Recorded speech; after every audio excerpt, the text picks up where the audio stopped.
Salut tout le monde, salut les amis.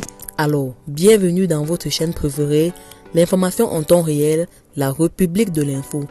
Avant de commencer, n'hésitez pas à vous abonner si ce n'est pas encore fait et d'être courtois dans les commentaires.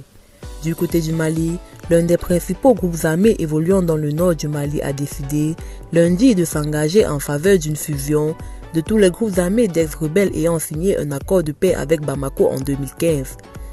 Le groupe armé Mouvement National de Libération de l'Azawad, MNLA, est l'un des principaux à avoir pris les armes en 2012 en réclamant l'indépendance du nord du Mali.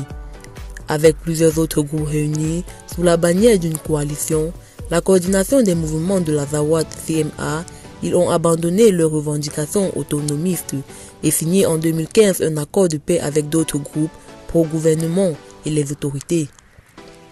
Lundi, le MNLA a déclaré avoir demandé à son bureau exécutif d'entamer le processus de fusion avec ses autres groupes d'ex-rebelles en une seule entité politico-militaire, a déclaré Sidi Achbay, porte-parole du MNLA, en clôture d'un congrès.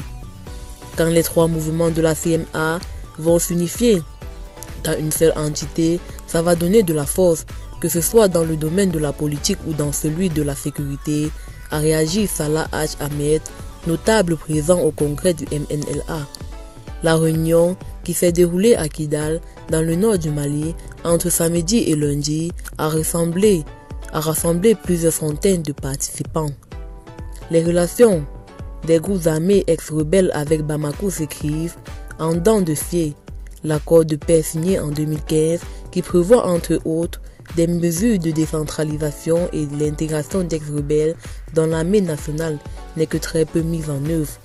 La mise en œuvre de l'accord traîne au point d'entacher sa crédibilité aux yeux des populations, a estimé lundi le MNLA, en jugeant que l'évolution des défis et la volatilité du contexte laissent penser que l'accord à l'État ne peut répondre aux exigences du monde.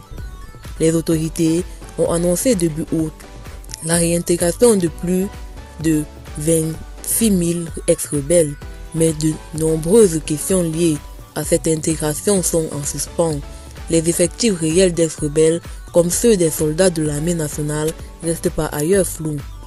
Cet accord de paix, de plus en plus jugé caduc publiquement par certains Maliens, passe pourtant pour être une composante essentielle d'un retour à la stabilité politique et militaire dans cet immense pays, déstabilisé par un conflit de plus de 10 ans.